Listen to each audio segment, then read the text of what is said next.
Las 3 sesiones de hoy son una parte clave dentro de lo que es el ensayo clínico. Es decir, yo creo que es muy difícil encontrar hoy en día en la práctica clínica alguna actividad que esté tan monitorizada, tan auditada, tan inspeccionada como el ensayo clínico.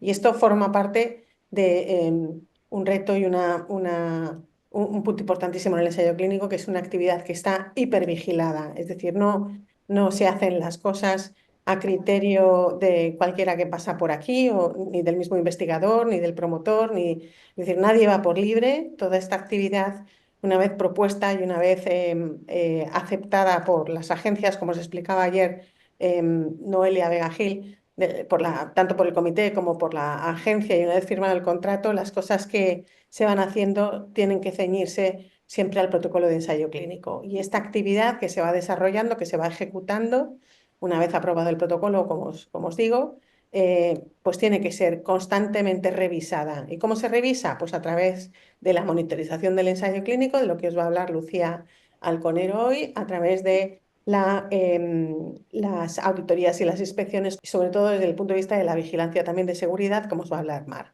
Hoy tenemos mucha suerte de contar con Lucía Alconero. Lucía Alconero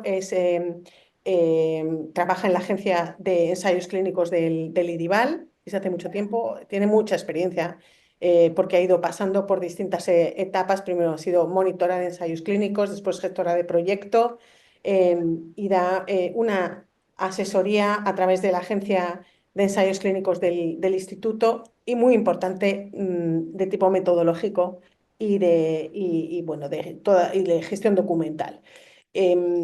Ella os explicará mejor en qué consiste la monitorización del ensayo clínico, que ese es el objetivo de su ponencia esta tarde. Y por último, Mar García Said, que es la jefa de servicio de farmacología clínica en el Hospital Marqués de Valdecilla, nos va a hablar de esta vigilancia dentro del ensayo clínico, vigilancia, entre otras cosas, de seguridad de los pacientes, lo que está ocurriendo desde el punto de vista de efectos adversos en el ensayo clínico. Mar y Lucía han formado parte de la red SCREN, que es la red de ensayos clínicos bueno, apoyada por el Carlos III inicialmente y después de manera independiente, dando soporte a la ejecución de ensayos clínicos, la mayoría de ellos independientes, es decir, no bajo el paraguas de la industria farmacéutica, sino de promotores independientes. Es un lujo tener a las tres hoy y vamos a aprovechar las sesiones que nos plantean. Lucía, cuando quieras, puedes empezar, ¿vale? De acuerdo, muchas gracias, Blanca.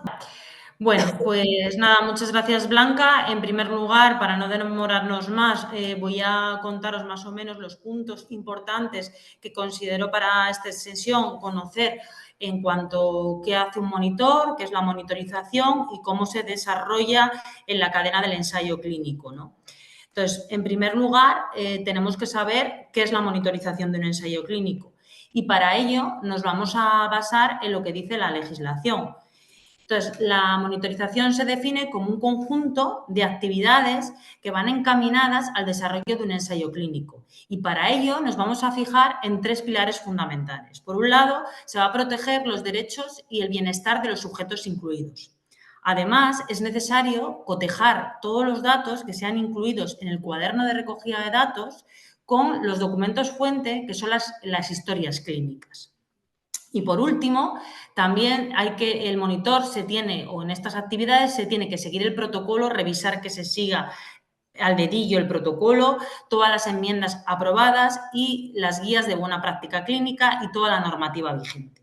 Teniendo en cuenta la definición, hay que saber que todo el personal involucrado en la monitorización del ensayo, bueno, ya me imagino que en otras sesiones se hayan comentado las figuras fundamentales, pero también me gustaría hacer especial hincapié en que la figura del promotor, aquellos que lo entienden como una empresa o organización responsable de la financiación y la gestión de un ensayo, Pues que tengáis en cuenta que nosotros nos manejamos con ensayos clínicos no comerciales desde la Agencia de Ensayos Clínicos, como ha comentado Blanca, y en la mayoría de los casos, cuando se pone un ensayo clínico independiente en marcha, el promotor va a ser IDIVAL, un instituto de investigación, o en otro tipo de ensayos va a ser una fundación, ¿no? Entonces, bueno, para que veáis ese punto no comercial. Además, hay otras figuras que ya os han comentado, como son el investigador, el sujeto del ensayo, que no hay que explicar más porque todo lo conocemos, pero hay dos figuras súper importantes que me gustaría hacer especial hincapié en ellas, que son el gestor del proyecto, que es la persona encargada que da soporte al promotor del estudio y va a poder ayudar con toda la organización del ensayo en cuanto a la puesta en marcha en diferentes centros del Sistema Nacional de Salud. Por ejemplo, pensar en un ensayo clínico multicéntrico, pues contratar con todos los centros, conseguir todas las autorizaciones necesarias de agencia y comité, estar un poco en contacto con ellos para ver los niveles de reclutamiento, ir progresivamente actualizando el ensayo, tener en cuenta toda la medicación del ensayo, cómo se va consumiendo, o sea, ver todos los stocks, participar en todos los envíos de la medicación para saber en qué centros se están reclutando más, en qué centros se están reclutando menos, pues toda esa logística la lleva el gestor del proyecto. Además, existe otra figura importante en el ensayo, que es el coordinador del estudio, que son todos aquellos que pertenecen a Study Coordinator o Data Manager, que normalmente se utiliza este tipo de terminología, que estos forman parte del equipo investigador y que dan un apoyo fundamental al investigador para poder incluir todos los datos en los cuadernos de recogida, organización de los pacientes, las citaciones, bueno, pues tener en cuenta toda esa carga que es más de logística y de otro tipo que no se corresponde con la carga asistencial, para así que el investigador pueda estar centrado más en la labor del reclutamiento y su labor diaria de asistencial. Por ello, si definimos también lo que nos centra hoy aquí, que es la figura del monitor, que también se llama CRA, término muy acuñado por la industria, es un profesional que está capacitado por su formación, es decir, tiene que tener una formación en ciencias, ¿vale? Y una competencia clínica y científica, tenga que tener unos conocimientos determinados en las áreas de salud, ¿no? Porque el monitor es la persona que va a actuar de vínculo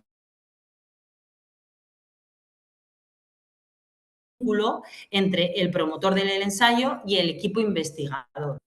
Hay que tener en cuenta que este personal lo elige el promotor y, por tanto, es tendencia al equipo investigador.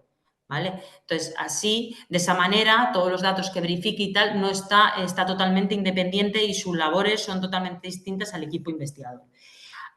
Como ya he comentado, puede ser privado, en la industria, tiene sus propios monitores, o público. Y en este caso público nos referimos, IDIVAL tiene dentro de la Agencia de Ensayos Clínicos monitores, pero también a nivel nacional existe a través de la plataforma de ensayos clínicos SCREEN, bueno, pues que existe localizado en distintos centros hospitalarios a nivel nacional figuras de monitor. Por ello es muy importante este trabajo en red porque en muchas de las ocasiones hay monitores locales en cada centro de un ensayo clínico que se ponga en marcha que nos ayudan con la monitorización del ensayo y es totalmente independiente. Al final lo que tenemos es un esquema similar a este donde están formados por las agencias reguladoras, los comités, el promotor, el investigador, el monitor y el paciente que funcionan como una máquina bien engrasada para que se lleve a cabo todo el ensayo. En cuanto a las responsabilidades del monitor o qué hace el monitor cuando tiene que llegar cuando llega al centro y tiene que enfrentarse a la actividad de revisión de todos los datos de los pacientes, tiene que fijarse que hay 3 responsabilidades que tiene que llevar a cabo. Por un lado, tiene que, no participa, sino que tiene que verificar el reclutamiento de pacientes sea veraz y que se cumpla con la normativa del protocolo. Para ello, verifica que se han cumplido todos los criterios de inclusión y ninguno de los de exclusión, los revisa junto en la historia clínica. Si fuera necesario tener que entrenar al equipo, también realiza esta formación en cuanto a las actividades que se tiene que realizar de acuerdo al protocolo.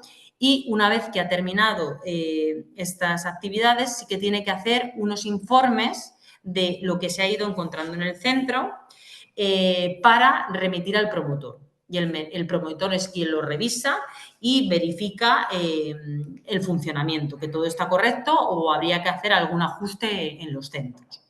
Por otro lado, también verifica que los procedimientos del ensayo y para ello realiza el seguimiento de todas las visitas que se van realizando en protocolo.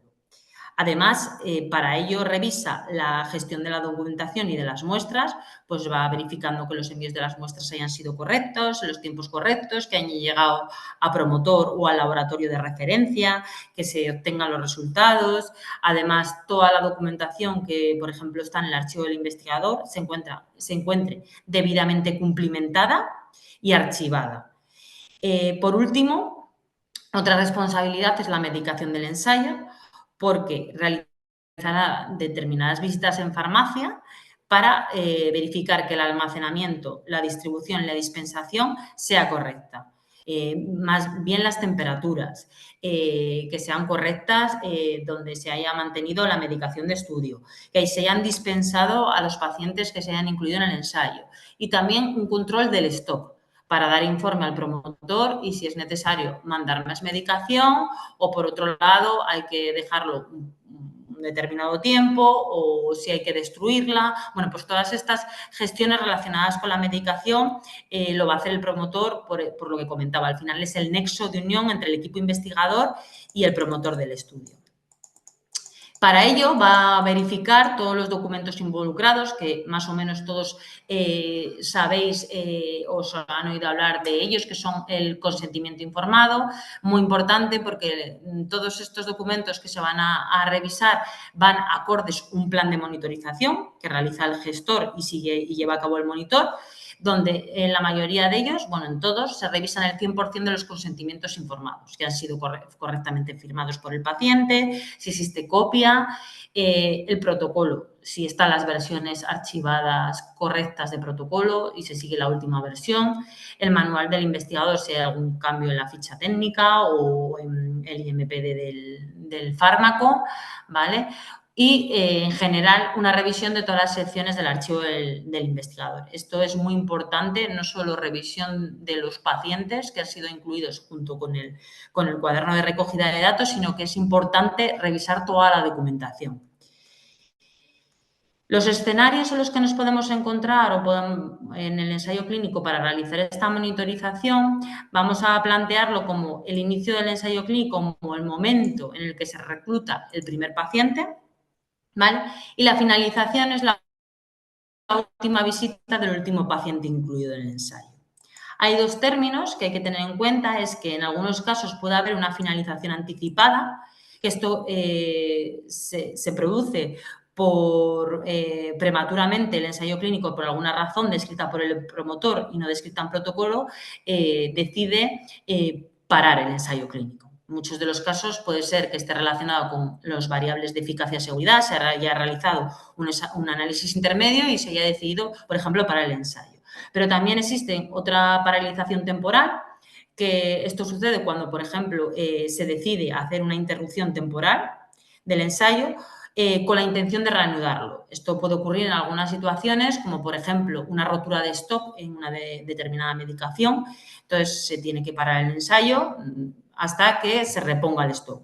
O, por ejemplo, se tiene que revisar algún acontecimiento adverso, alguna reacción adversa que ha sucedido a alguno de los pacientes del ensayo clínico, ¿vale? Como por ejemplo en alguna de estas noticias, ¿vale? Se evalúa si ese efecto adverso, desde el Departamento de Farmacovigilancia lo evalúan y deciden si continúan con el ensayo o se para siempre, ¿no? Entonces, bueno, pues aquí estas son algunas de las notificaciones notificaciones de los, digamos, de las publicaciones en registro, que es Clinical Trials, de ensayos clínicos, donde te va apareciendo cómo está el estado de reclutamiento y si existe una suspensión, una paralización y por qué motivo, ¿no? Todo esto se publica en los registros de bases de datos. Haciendo hincapié en los diferentes tipos de visitas en las que participa el monitor, voy a explicaros 4 visitas, ¿vale? Estas visitas pueden ser presenciales o remotas. Hay algunas que son necesariamente presenciales, que suelen ser las de inicio y las de cierre, ¿vale? Pero también que sepáis que existen otras distintas visitas en las que en algunos casos el monitor puede hacer unas visitas remotas para comprobar algunos aspectos, ¿vale? Sí, claro, evidentemente sin poder mirar la historia clínica. Las visitas de selección, lo que se hace es, se revisan los centros, ¿vale? Y los investigadores que van a participar en el ensayo. Entonces, les pasa un formulario, como el que veis aquí en la diapositiva, en el que se hace una serie de preguntas relacionadas con el número de investigadores colaboradores que van a participar, el porcentaje de pacientes con esa determinada patología para asegurarse que van a tener efectivamente un buen reclutamiento, la disponibilidad para realizar las visitas del ensayo, si tienen, por ejemplo, lugares para recibir al monitor, si tienen tiempo para poder dedicarse a esta actividad, la idoneidad de las instalaciones, disponibilidad del fármaco y, sobre todo, si tienen experiencia en buenas prácticas clínicas. Además, deciros que una buena selección del centro es lo que va a garantizar el éxito del reclutamiento, ¿no? Entonces, esto se tiene que tener en cuenta. Una vez que hemos seleccionado los centros, se van a realizar lo que se denomina la visita de inicio. La visita de inicio no es más que el pistoletazo de salida de que ya el equipo investigador puede empezar a reclutar pacientes. Pero previo a esto, se tiene que conseguir una serie de requisitos, que son la aprobación de la Agencia Española del Medicamento y el dictamen favorable del CEN. La medicación tiene que estar o en vistas citado una visita en farmacia para poder enviar la medicación al centro y tiene que realizarse, por supuesto, siempre antes de la inclusión del primer paciente. Además, también es necesario que esté el contrato firmado con el centro. En la visita de inicio, ¿qué es lo que hace el monitor? Pues el monitor lo que hace es realiza una presentación PowerPoint donde va especificando los aspectos más importantes del protocolo, centrándose sobre todo en la parte de farmacovigilancia, buenas prácticas clínicas, cómo funciona el cuaderno de recogida, los accesos, cómo se resuelven las discrepancias, que son las queries, cómo se van a enviar las muestras del estudio, la administración de la medicación, qué circuito. Aquí en esta visita se tiene que establecer el circuito de la medicación que va a seguir se entrega la documentación para firma junto con el archivo del investigador, que son los documentos de delegación de tareas, registros de las visitas, currículums y BPC, que son documentación que garantiza la idoneidad del investigador y los colaboradores. Una vez que ya hemos realizado esta visita, el centro ya podría empezar a reclutar. Una vez que ya ha reclutado pacientes, el monitor va a volver al centro para realizar visitas de monitorización. Sería como una fase de ejecución. Esta fase suele durar unos 2 años, ¿vale? No siempre en todos los años, y va a revisar que todos los pacientes que se hayan incluidos sigan el protocolo y el monitor se ciñe a ese plan definido por el gestor, que se denomina plan de monitorización, y va a revisar por los documentos o todas las partes, las variables importantes que estén fijadas en ese plan. Para realizar la visita de monitorización, lo que tiene que hacer es enviar una comunicación previa al centro indicando cuándo va a ir, en qué fecha y el tiempo que va a tardar y lo que va a revisar.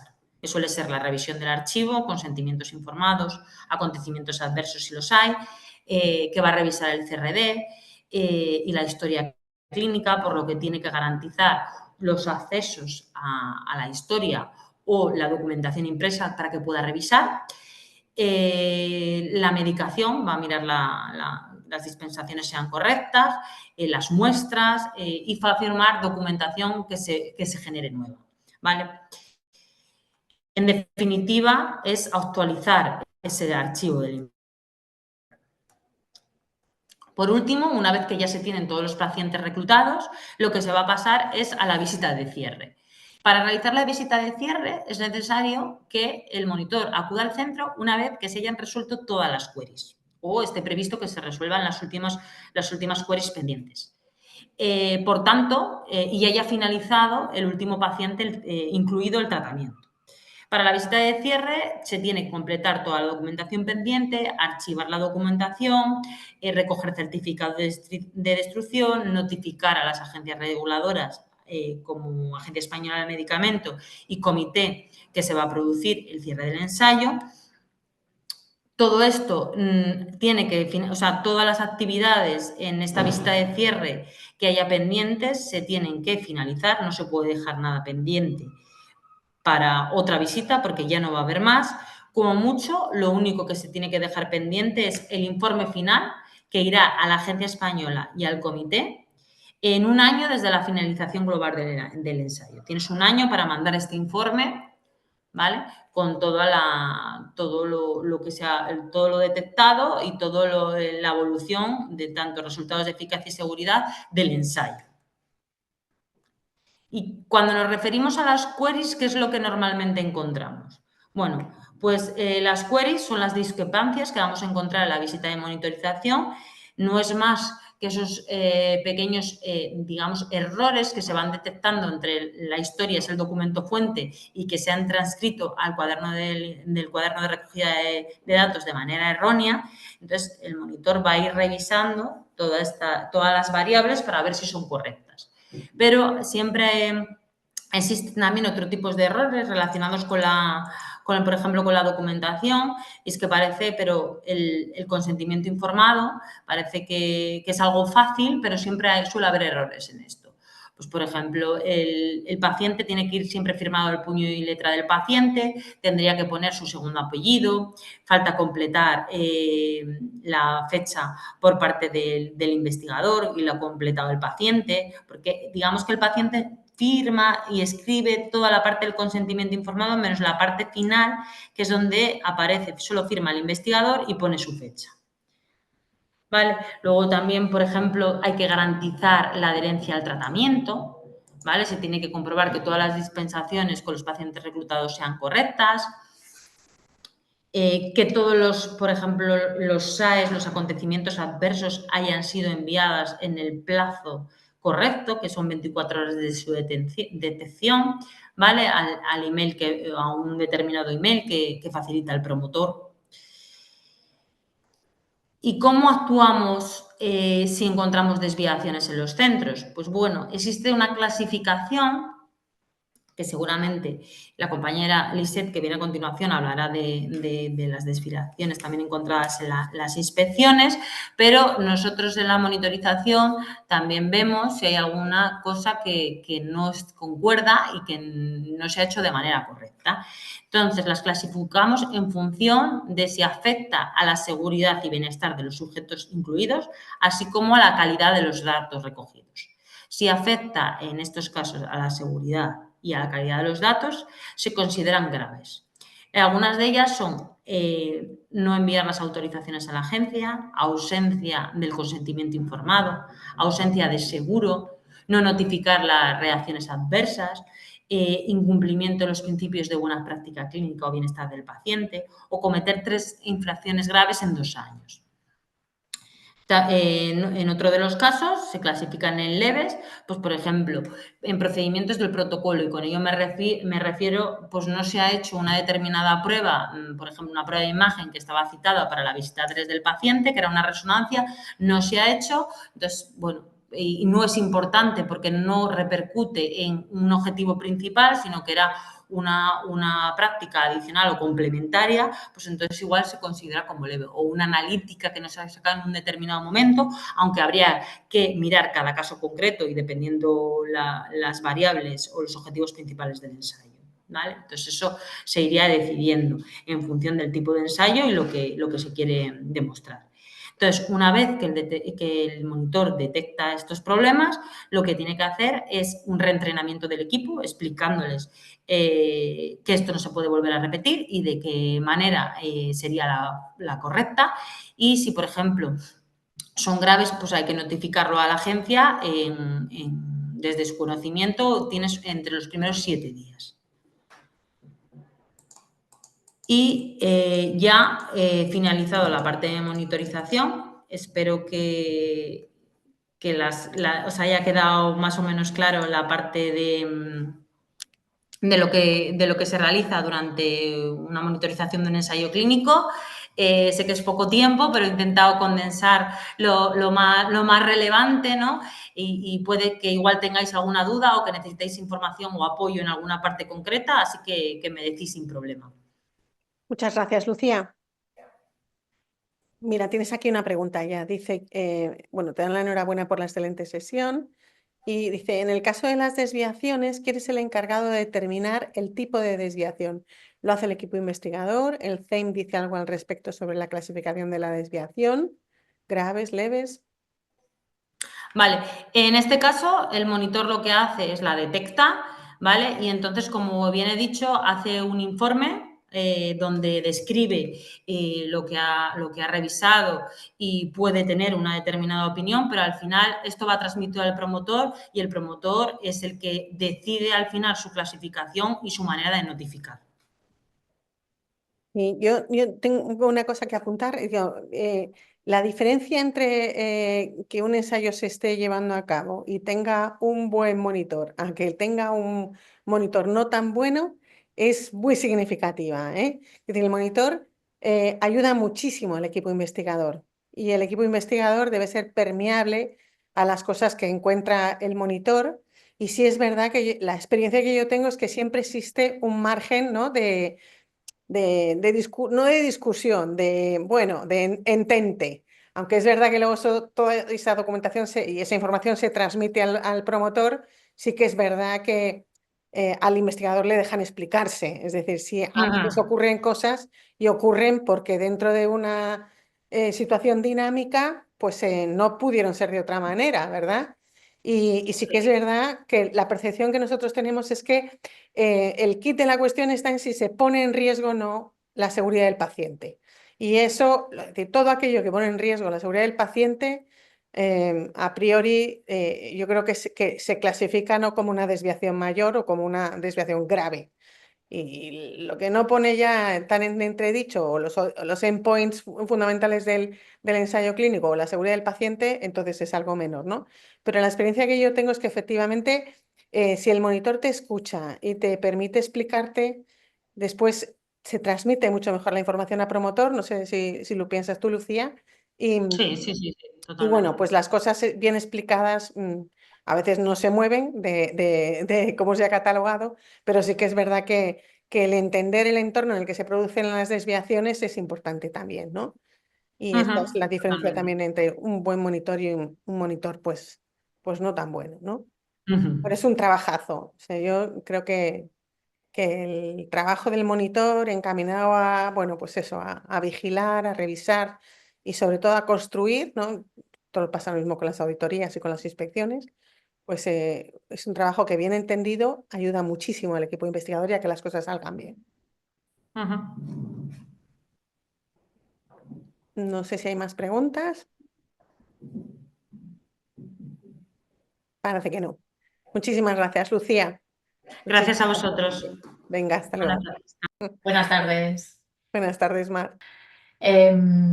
Yo ya a esta última hora de la tarde de lo que os voy a hablar es de la vigilancia de la seguridad cuando se está haciendo investigación clínica, principalmente con medicamentos, pero no solo con medicamentos.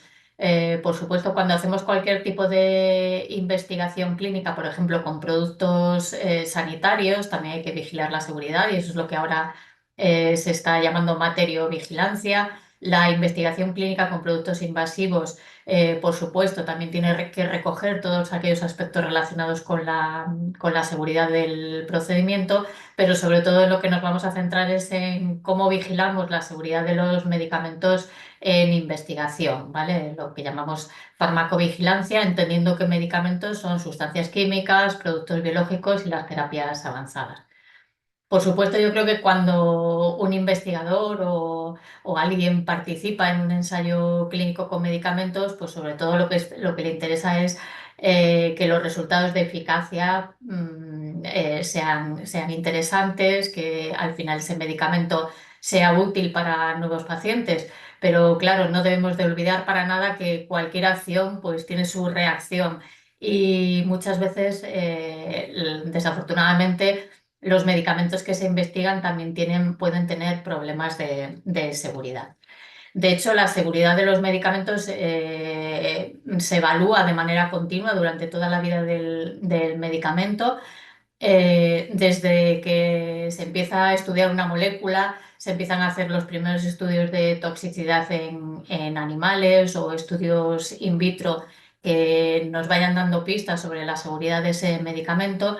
Por supuesto, cuando el medicamento pasa a la fase de investigación clínica en los ensayos clínicos, sobre todo en las fases más iniciales, pues la seguridad es uno de los objetivos fundamentales. Y después, cuando el medicamento ya llega al mercado y está comercializado, por supuesto, tiene que seguir vigilándose la seguridad de ese medicamento y es lo que llamamos la farmacovigilancia posautorización. Por tanto, el ámbito de la farmacovigilancia cubriría todo lo que es la práctica clínica habitual, o sea, la práctica asistencial. Dentro de la investigación, también los estudios observacionales que se hacen con medicamentos, que ahora hablaremos dos cositas, y por supuesto lo que hoy nos ocupa, que son los ensayos clínicos con medicamentos.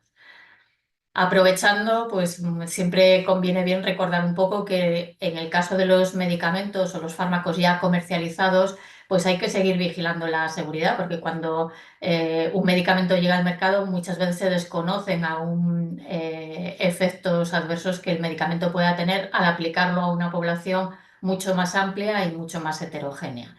De hecho, toda la farmacovigilancia post-comercialización está regulada por un Real Decreto de farmacovigilancia. Hay un sistema español de farmacovigilancia conectado a un sistema europeo e incluso a nivel mundial que trata de bueno, pues ir evaluando continuamente la relación beneficio-riesgo de los medicamentos y recordar que cualquier profesional sanitario, pero que también los ciudadanos, pues tienen en el caso de los profesionales sanitarios la obligación y en el caso de los ciudadanos el derecho también de notificar reacciones adversas y de hecho la agencia tiene ahí un portal que se llama Notificarran por el cual cualquier ciudadano puede notificar cosas que le pasen con los medicamentos y que sospeche que son reacciones adversas.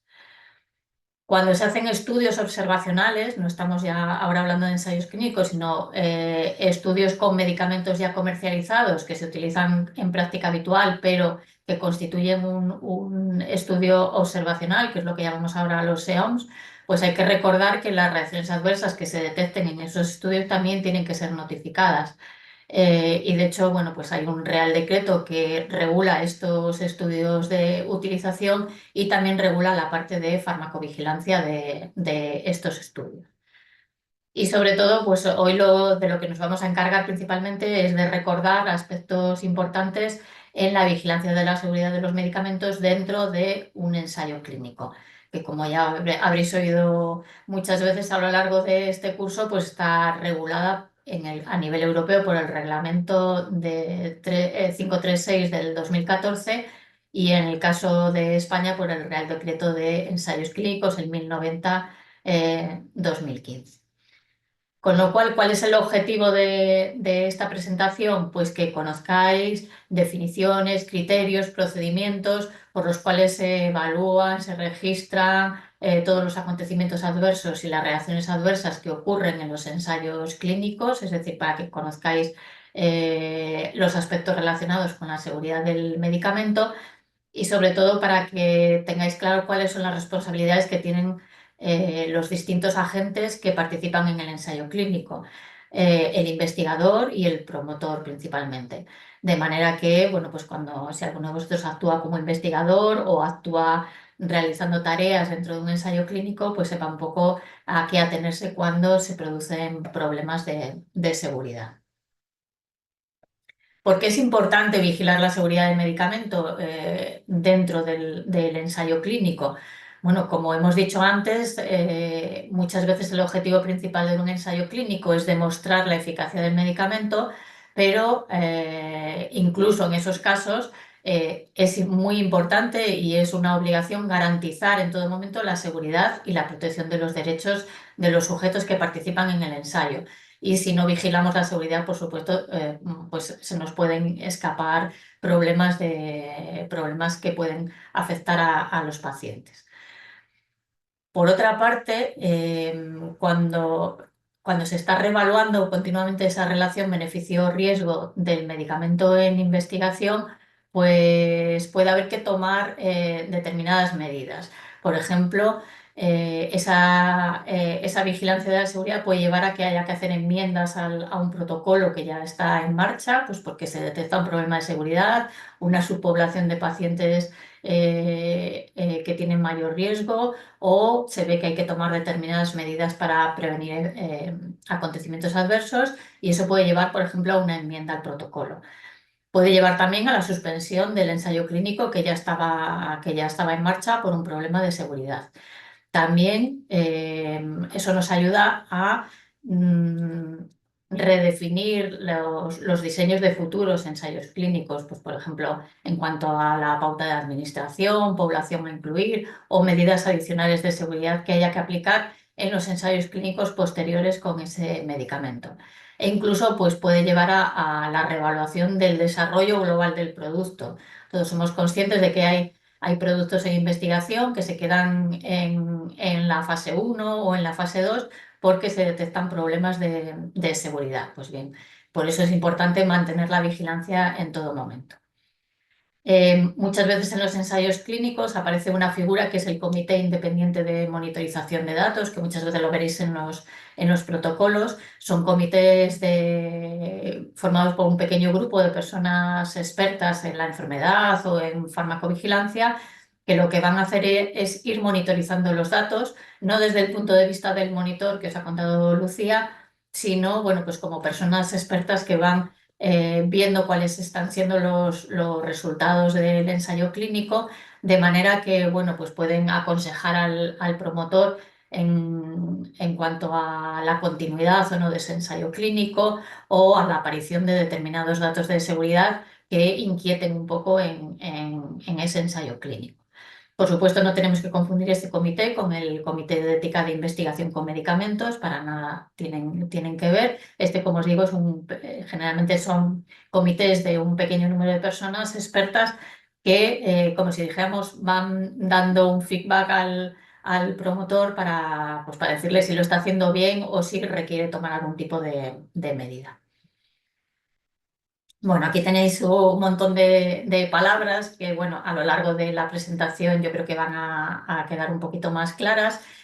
Una de las primeras cosas que tenemos que tener claro es que cuando estamos en un ensayo clínico, pues por un lado tenemos lo que son los acontecimientos adversos y por otro lado las reacciones adversas. Muchas veces utilizamos estos términos indistintamente, sobre todo en nuestra práctica diaria, pero un acontecimiento adverso es cualquier incidente perjudicial para la salud que le ocurre a un sujeto que está dentro de un ensayo clínico, independientemente de que esté tratado, vamos, de la relación que pueda existir con el medicamento en investigación o con el tratamiento que recibe.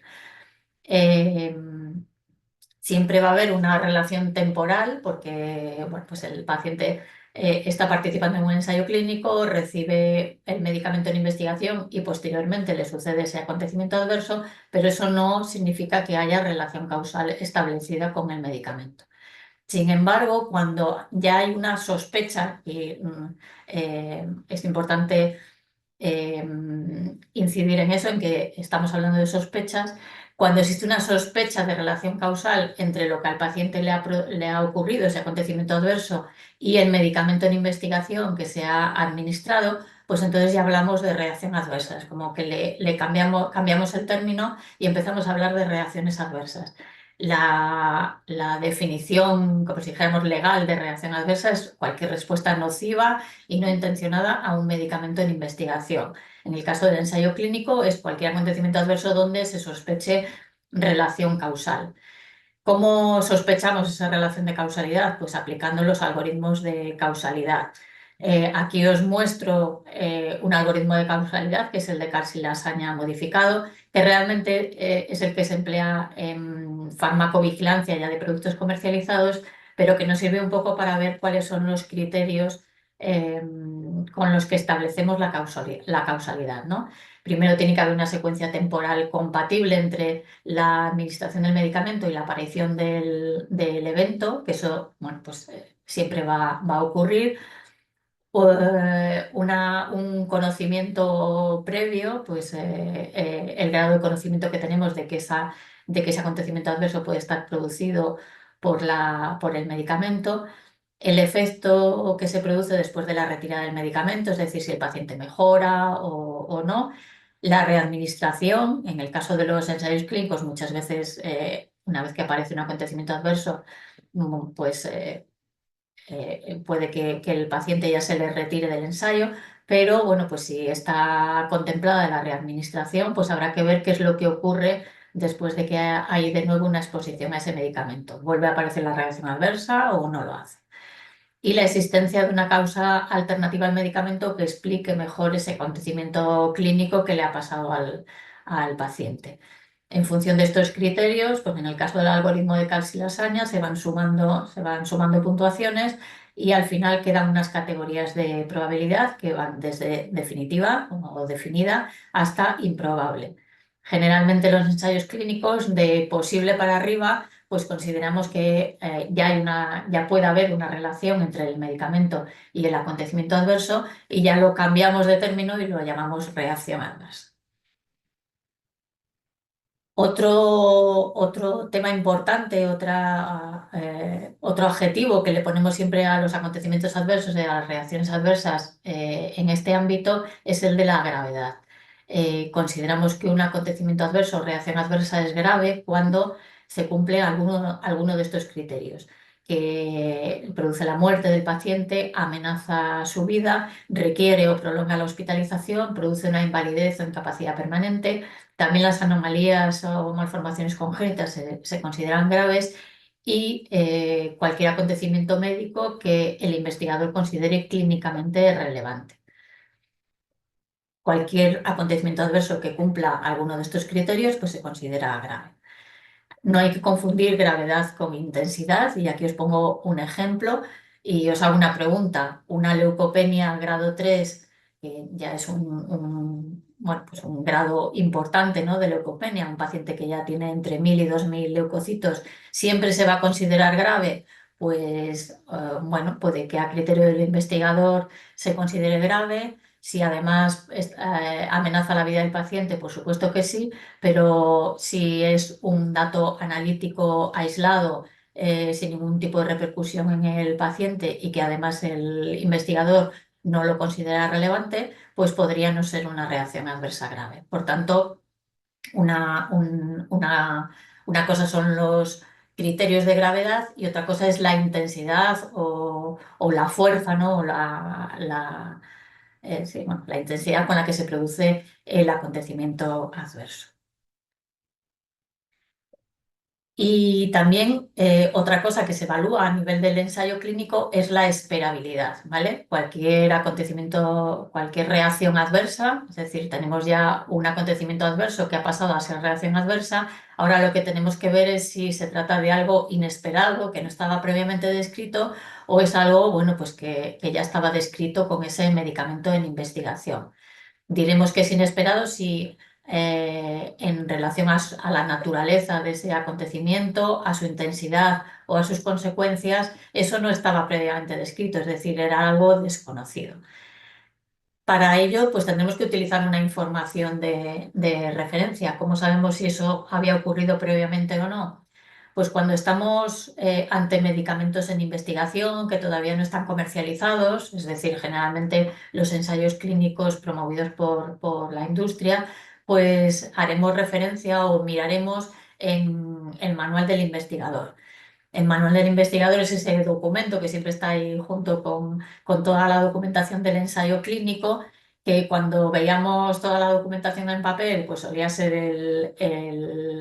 el documento más gordo y que contiene pues todos los aspectos que se van conociendo del medicamento a lo largo de todo el desarrollo preclínico y el desarrollo clínico del medicamento. Entonces ahí, bueno, pues siempre venían o vienen una serie de tablas donde se dice cuáles son los acontecimientos adversos o reacciones adversas que ya se han ido describiendo con ese medicamento. Y eso nos va a servir para saber si lo que le ha pasado a nuestro paciente es inesperado o desconocido o no lo es. En el caso de que estemos ante medicamentos autorizados, bien porque, por ejemplo, son el grupo control del ensayo clínico o bien porque estamos haciendo un ensayo clínico con medicamentos ya comercializados, pues lo que hacemos es ir a la ficha técnica. En la ficha técnica suele haber tablas de este tipo donde nos va diciendo diferentes reacciones adversas que han sido descritas con ese medicamento, generalmente clasificadas en función de su frecuencia. Y bueno, pues si encontramos ese acontecimiento adverso o esa reacción adversa dentro del listado, pues diremos que ya es conocido, y si no lo encontramos diremos que es desconocido. Vale, una vez que tenemos claro más o menos estos términos, gravedad, esperabilidad, la diferencia entre acontecimiento adverso y reacción adversa, ¿qué es lo que tiene que hacer el investigador en cuanto a la gestión de la seguridad dentro del ensayo clínico? Bueno, el investigador es el responsable de detectar, de evaluar, de registrar, y luego ya veremos también que de notificar todos los acontecimientos adversos que le ocurren a los pacientes en los cuales de los ensayos clínicos en los que él es investigador. Lo tiene que hacer durante el ensayo clínico, también una vez finalizada la exposición al fármaco. Muchas veces el protocolo dice cuánto tiene que ser el seguimiento después de que ha acabado el ensayo o de que ha acabado al menos la exposición al medicamento, pero si el protocolo no dice nada, pues al menos durante un año tiene que haber todavía o como si dijéramos, un seguimiento intenso del paciente. Y por supuesto, lo que va a hacer es recoger acontecimientos adversos sin necesidad de que exista una relación causal con el medicamento en investigación, es decir, todo aquello que le pase al paciente. Lo que se intenta con ello es que haya gran sensibilidad, es decir, que se recojan muchas cosas versus la especificidad. No nos hace falta recoger ya aquello que son solo reacciones adversas, sino lo que interesa es recoger la mayor información posible sobre los eventos que ocurren durante el ensayo clínico. De esa manera, pues vamos a poder detectar problemas de seguridad que no estaban previstos, o sea, todas aquellas reacciones adversas que son desconocidas y que, bueno, pues durante el desarrollo del medicamento siempre vamos a tener una gran incertidumbre y con ello pues vamos a poder ir conociendo más cosas. Bueno, ¿cómo detecta el investigador los acontecimientos adversos? Bueno, pues normalmente el protocolo ya tiene una serie de visitas programadas, incluso con realización de procedimientos, pues, como puede ser un electro, un ecocardio, que va a intentar buscar o detectar acontecimientos adversos. También a veces el paciente lo puede contar espontáneamente, pues me ha pasado tal cosa, o preguntas directas del investigador que ya pueden estar recogidas ya también en el protocolo, o determinadas escalas, etc. El investigador, una vez que ha detectado el acontecimiento adverso, lo tiene que evaluar y lo tiene que registrar, y se lo tendrá que comunicar en el caso de que cumpla criterios de gravedad, es decir, que sea un acontecimiento adverso grave, se lo tendrá que notificar al promotor. Para hacer la evaluación de los acontecimientos adversos, pues valorará la gravedad con todos esos ítems que hemos comentado anteriormente. Además, claro, ese criterio de gravedad también establecerá la necesidad de hacer determinadas actuaciones con el paciente, como puede ser la retirada del medicamento o la aplicación de tratamientos específicos para tratar ese problema de seguridad, ¿vale? Y también la gravedad nos va a determinar cuál es el plazo que tenemos para comunicar ese acontecimiento adverso grave al promotor. En cuanto a la relación causal, pues normalmente en el protocolo nos va a decir qué algoritmo de causalidad tendremos que emplear para definir si lo que le ha pasado al paciente lo consideramos un acontecimiento adverso o ya pasamos a esa categoría de reacción adversa. El promotor, por supuesto, tiene que recoger pues, las fechas de inicio del acontecimiento adverso y la fecha de fin del acontecimiento adverso y sobre todo en relación con la duración del tratamiento en investigación, la relación causal que él ve, ¿vale? Se le va a pedir que evalúe esa relación causal y qué acciones ha tomado con ese paciente en relación al acontecimiento adverso y con el medicamento en investigación, si lo ha tenido que retirar, si lo ha dejado igual, si ha reducido la dosis. Toda esa información la va a registrar en el cuaderno de recogida de datos, independientemente de que sea un acontecimiento adverso grave o no y de la relación causal. Eso siempre quedará registrado por parte del investigador en el cuaderno de recogida de datos y es muy importante que esa recogida pues, sea con la máxima calidad y precisión. El empleo de términos médicos que ya sean reconocidos pues es lo ideal y de hecho hay un diccionario específico pues para recoger los acontecimientos adversos como es el diccionario MEDRA, que es el que utilizan las autoridades regulatorias. Pero bueno, pues muchas veces al investigador no se le va a pedir que vaya al diccionario MEDRA y traduzca los términos clínicos a ese diccionario, pero bueno, es un poco para que veáis cómo es muy importante que se recoja todo con gran precisión. El diagnóstico clínico tiene que ser lo más específico posible y muchas veces el diagnóstico inicial va a ser provisional, eso no importa, porque luego bueno, pues se van a poder hacer el seguimiento del paciente. Cuando tenemos un acontecimiento adverso que cumple criterios de gravedad, el investigador lo tiene que notificar de forma inmediata al promotor. Esa comunicación inicial se debe hacer en un máximo de 24 horas, generalmente así va a venir ya reflejado en el protocolo. Como os decía, si no estamos muy seguros o si lo que tenemos es un diagnóstico provisional, se irán haciendo comunicaciones de seguimiento. Generalmente se pide que se haga una reevaluación del caso como máximo antes de que hayan pasado 7 días. En esa comunicación tiene que ir muy bien identificado el paciente en cuanto al código de su participación en el ensayo clínico. Por supuesto, nunca irán los datos personales porque hay que mantener la confidencialidad, pero sí el paciente adecuadamente identificado con su código de ensayo. En el caso de muerte, muchas veces se va a pedir información adicional al investigador que debe enviarla y, y recordar, como decía antes, que hay que notificar no solo los acontecimientos adversos graves que ocurren durante el ensayo clínico, sino también una vez que finaliza el ensayo clínico. Este es un formulario de notificación, en concreto es el que se emplea en la plataforma SCREM de apoyo a la investigación clínica independiente y aquí, bueno, pues todos esos aspectos que hemos ido diciendo de identificación del ensayo, del paciente, también del notificador, toda la descripción del acontecimiento adverso, el cumplimiento de los criterios de gravedad y el desenlace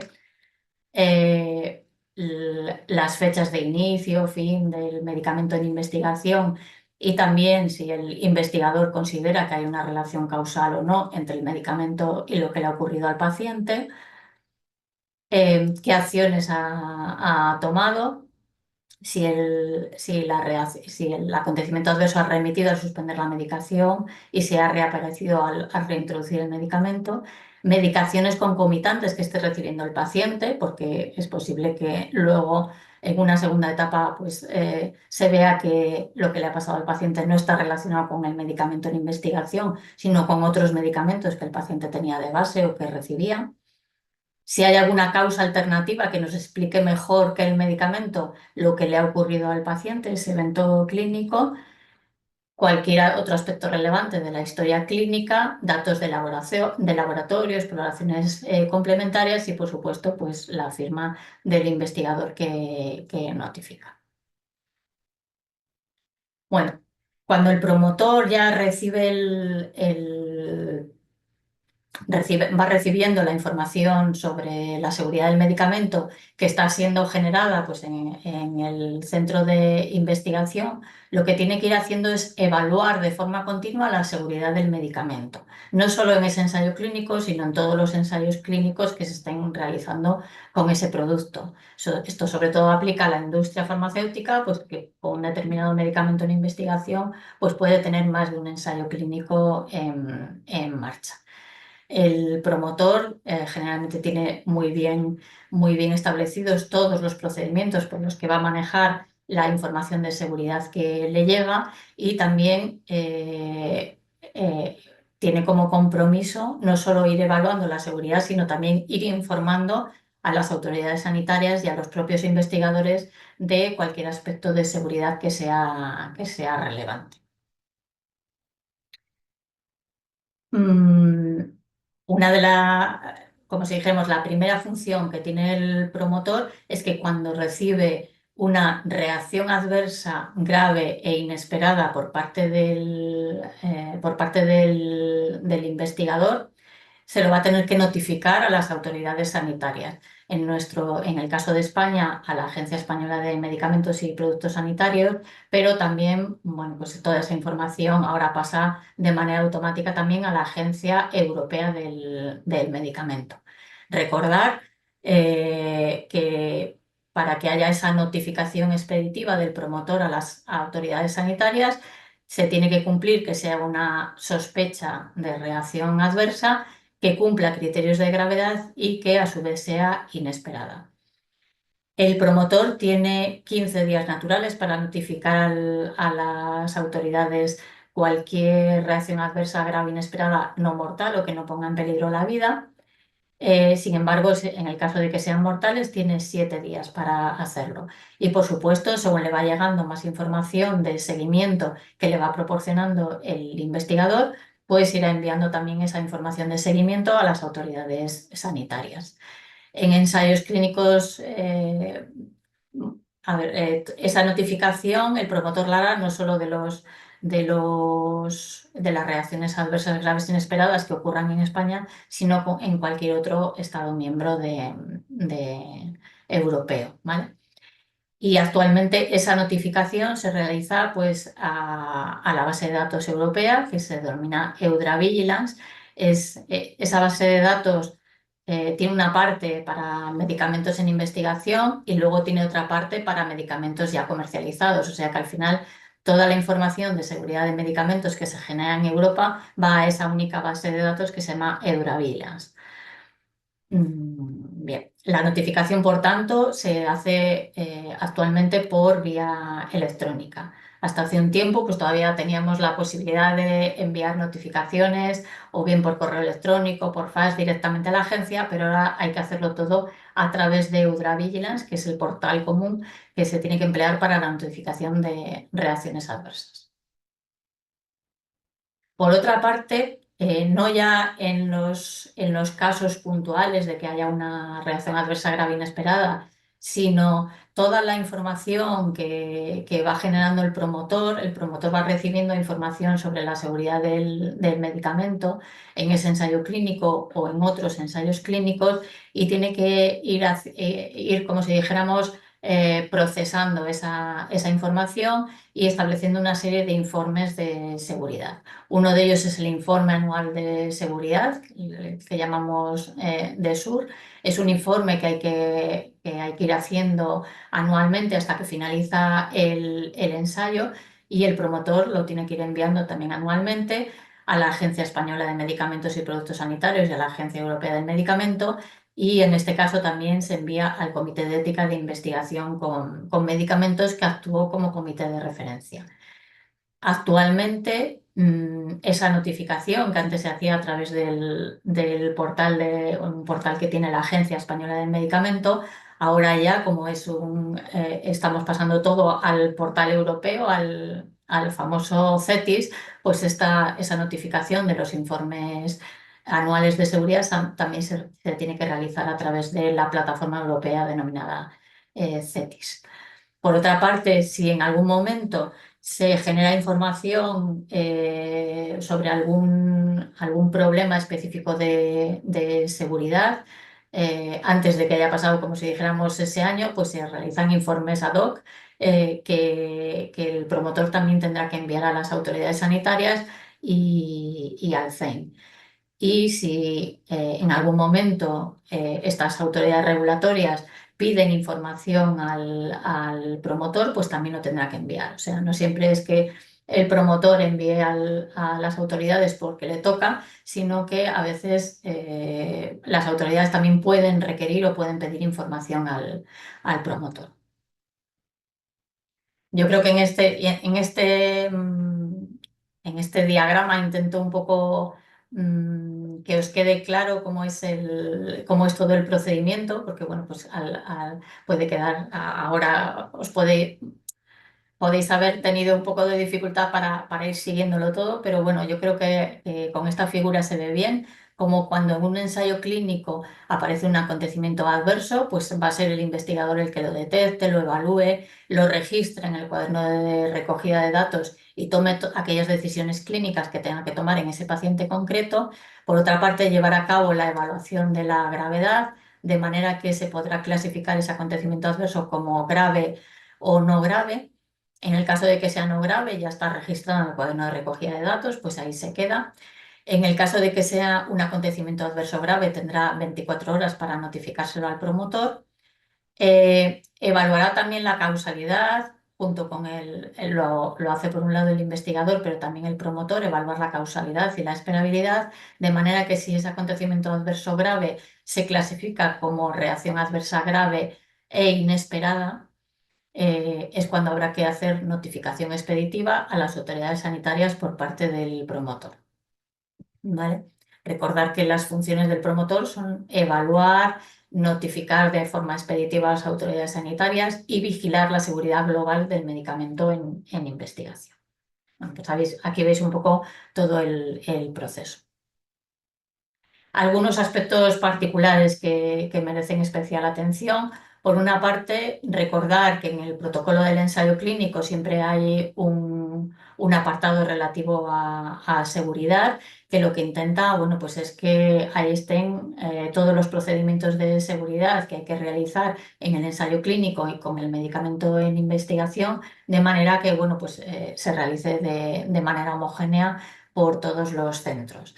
Sabéis que el protocolo es el documento que debe guiar al investigador y, como no, pues a nivel de la seguridad también debe hacerlo. Estos son algunos de los contenidos que tendría que tener el protocolo del ensayo clínico en ese apartado de seguridad. Normalmente tiene todas las definiciones que yo os he ido contando.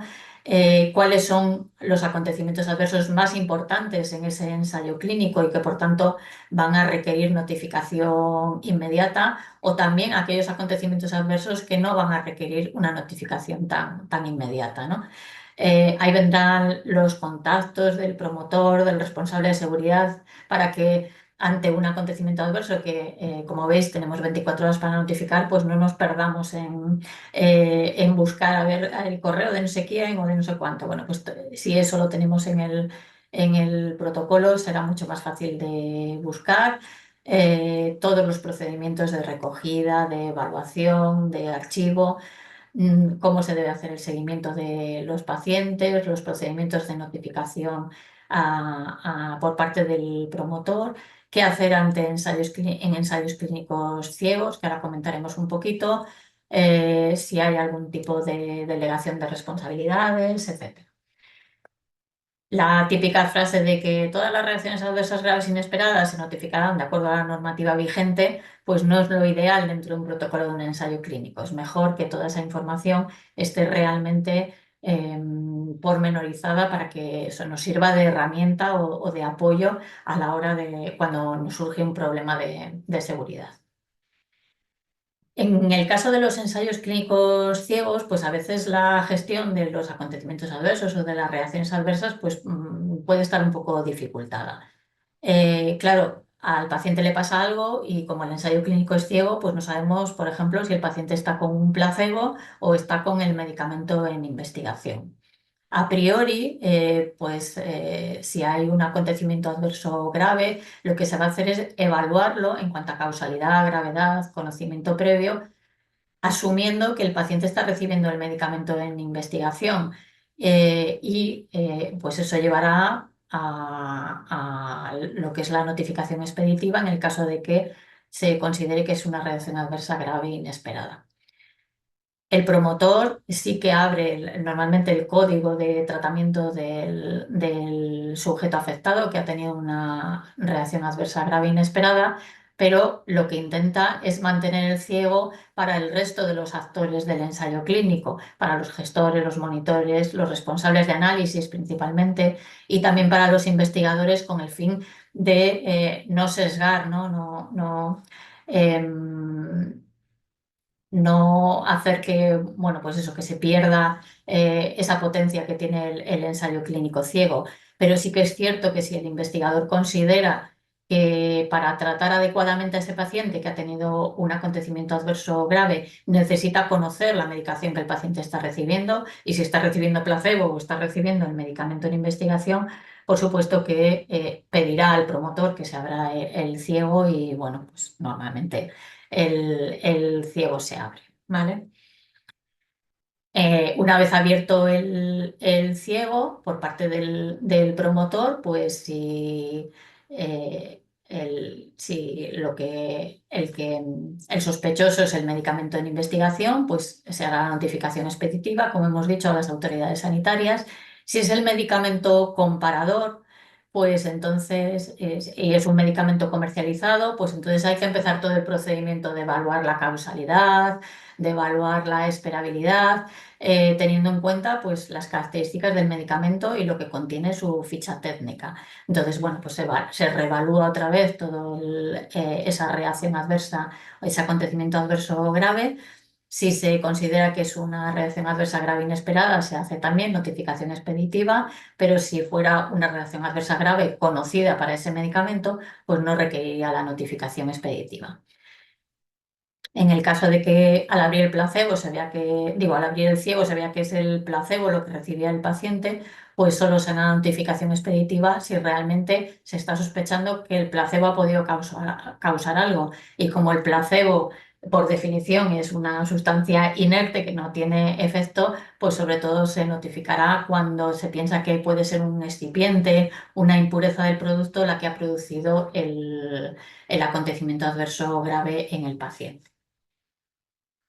Y por último ya,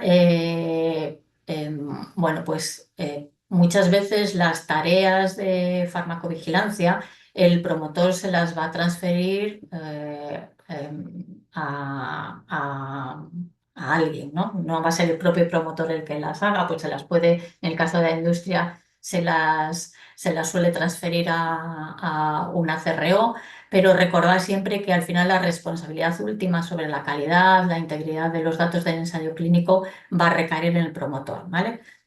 Una CRO pues hará las tareas relacionadas o las funciones relacionadas con farmacovigilancia, pero siempre el promotor va a ser el responsable único de vigilar la seguridad del medicamento.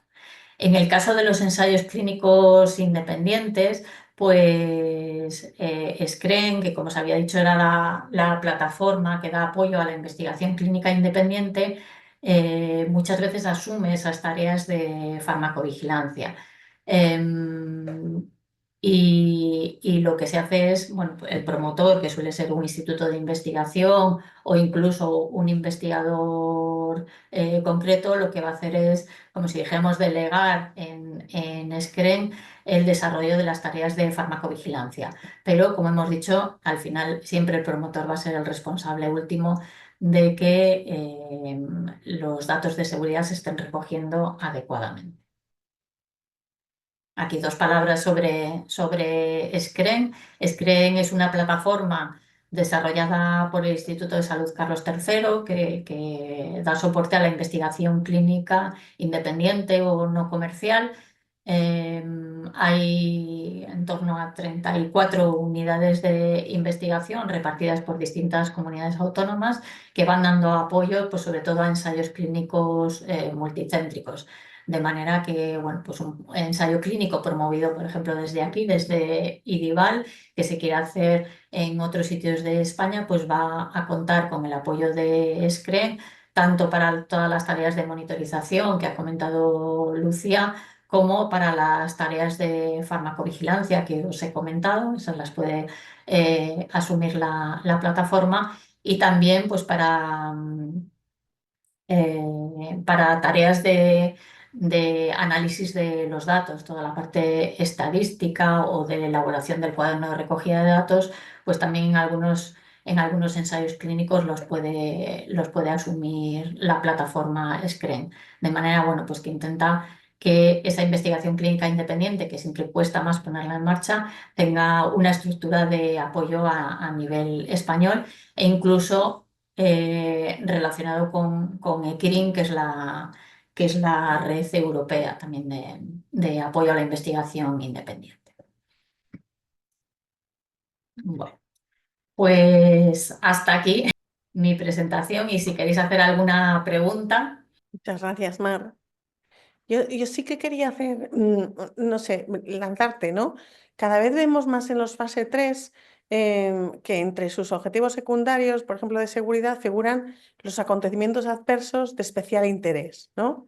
Entonces hay después pues, distintas situaciones o distintas pruebas o distintos cuestionarios o distintas cosas que se tienen que aplicar durante las visitas de ensayo clínico, en las que se sacan analíticas especiales o como te digo, se hacen cuestiones especiales, focalizando ya no en cualquier acontecimiento adverso, sino estos de especial interés que probablemente se hayan identificado en fases más precoces o que al promotor le den la nariz que por el tipo de fármaco eso pueda ser más frecuente. Estos entiendo que se notifican exactamente de la misma manera. Quiero decir que aunque hagamos pruebas específicas, se tratan de la misma manera.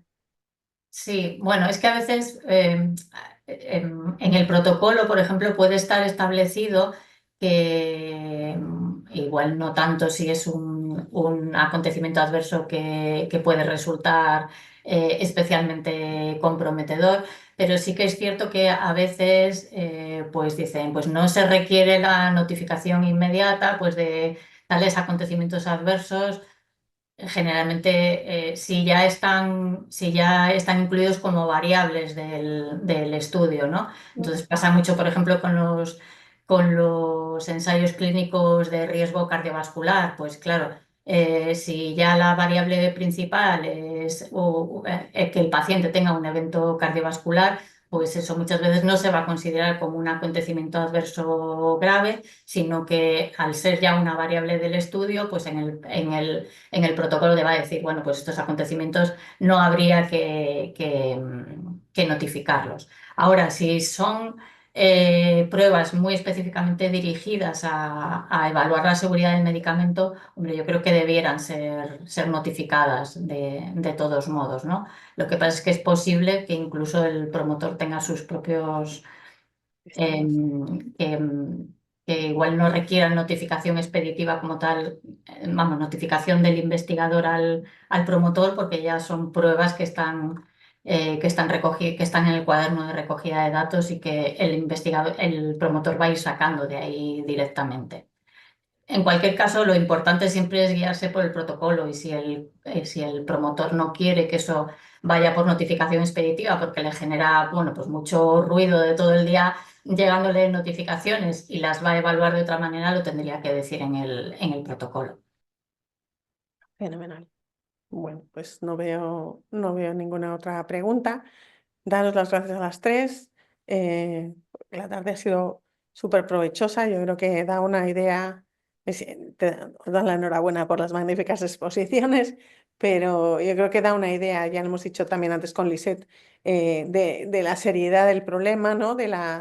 Y cómo la seriedad del ensayo clínico, de lo que se está haciendo dentro del ensayo clínico, pues tiene unas exigencias desde el punto de vista de la vigilancia de la seguridad de los pacientes, desde el punto de vista de la vigilancia de cómo se hacen las cosas, a través de la monitorización, de las auditorías o de las inspecciones, bueno, que no dejan de darle muchísima calidad y colocar al ensayo en su sitio, ¿no? Muy bien, pues muchísimas gracias por todo y nos vemos mañana. Mañana Vale, será otro día, ¿vale? Muchas gracias. Venga, hasta luego, buena tarde. adiós. Hasta luego.